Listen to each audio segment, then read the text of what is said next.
Thank you so much for being here. Thanks for agreeing to our invitation. Yeah, great. Ottawa's lovely this time of year. You know what they say.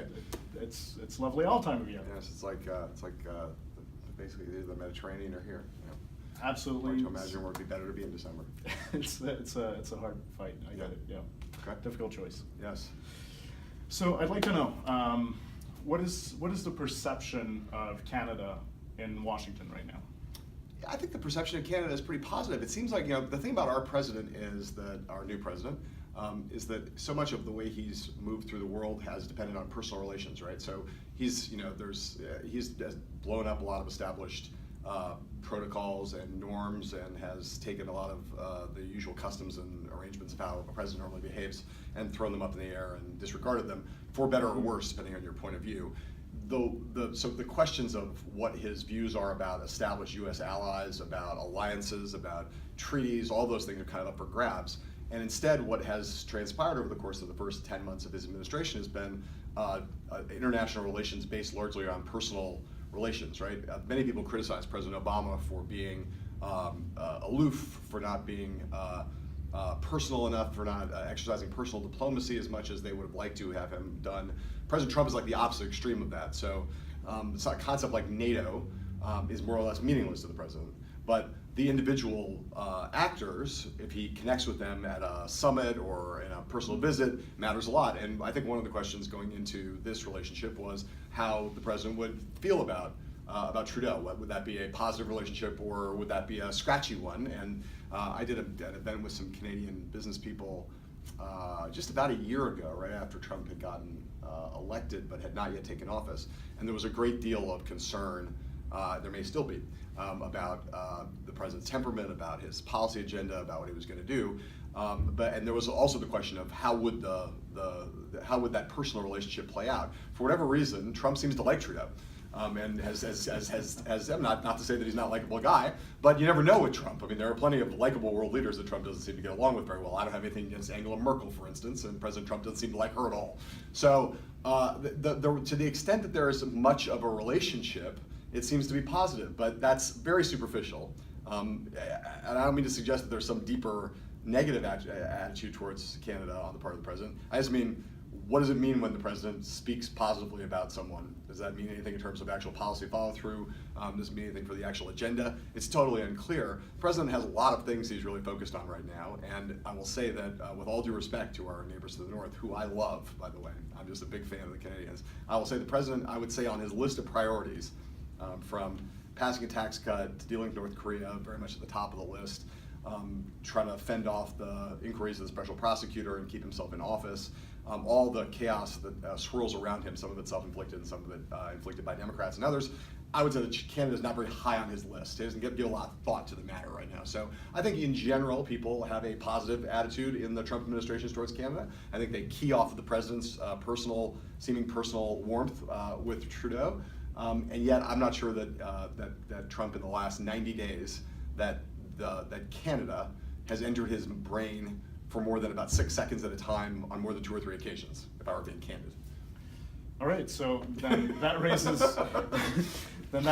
an even more important question, an interesting question, right, which is over the next year or 18 months, what does the Canadian government and what does the Canadian business community need to do to get NAFTA to stay in place and get a new NAFTA across the finish line?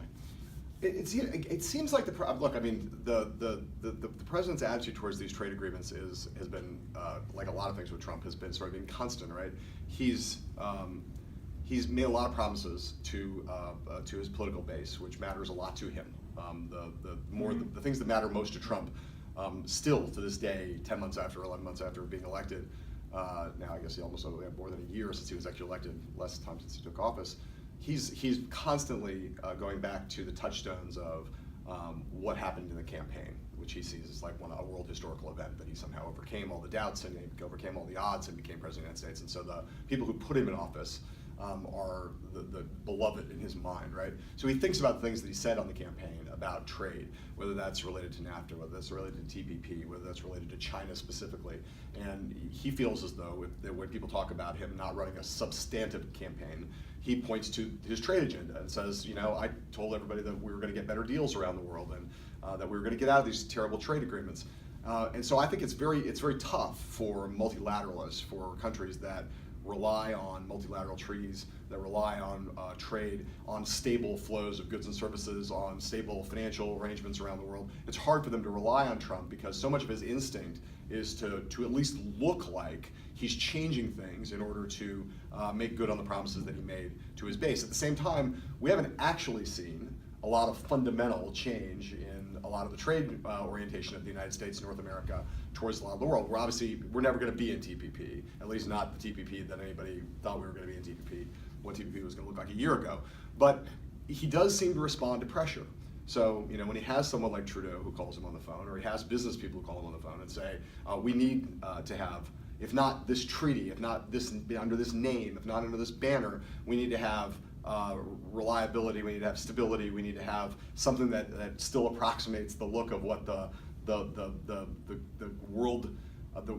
system of world free trade that got built in the post-war era. We need to kind of keep that intact. That pressure he seems to respond to. So I don't give advice to businesses nor to politicians about what they should or shouldn't do. But I would say that the president, you know, it's very much true that our president is influenced by the last person he spoke to.